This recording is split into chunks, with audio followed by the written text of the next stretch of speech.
the draft approaches now, what kind of player do you see yourself being in the NBA? Yeah, I think you need to find your niche, and I feel I can be a really successful NBA player. And for me, I just want to work hard right now, not worry about what people are saying I can or can't do.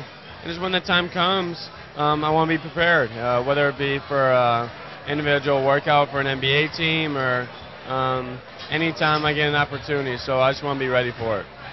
Growing up here in Chicago, you had a great era of Chicago basketball.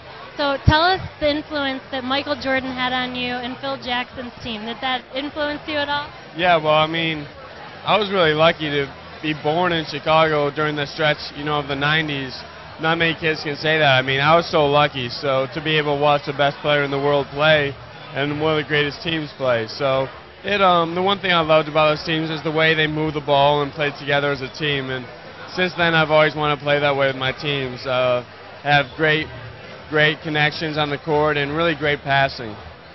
So do we have a future Chicago Bull in our hands? I don't know, but that would be exciting if that was the case. You've had success on every level of your career, youth, high school, college. What advice can you give to young players who dream of that same success? Yeah, I think you really need to have a big imagination. And when I was in high school, I'd shoot around the gym a lot by myself, and I'd dream about playing a national championship and just putting yourself in that moment. And you have to prepare yourself for that. Don't cut yourself short. So for me, it takes a lot of hard work, obviously, but you need to imagine, doing big things, and that's what I've done since I've been a kid. And beyond doing big things in the NBA, what are your long-term goals beyond basketball? Yeah, well, I just want to be able to have an impact on the community and wherever I am.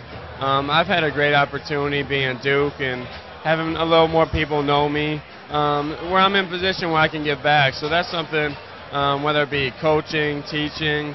I would love to help kids out in some way and do something like that. I know when you were in high school, you were not only a baller in basketball, but you were a great baseball player. Is it true you were named to the top 100 baseball players of Illinois? I don't know. It's, a lot of different, I don't remember all the rankings and things like that, but, my coach who coached me in baseball and basketball in junior high told me I had way more potential to be a great baseball player than a basketball player.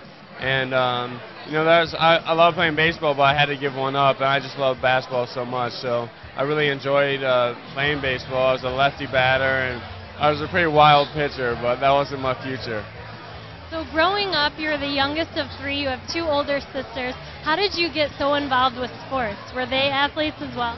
My dad had a love for sports, and we shared that love and just watched games. And I naturally just became a big fan. I played every sport growing up. Really loved baseball and basketball and football, actually.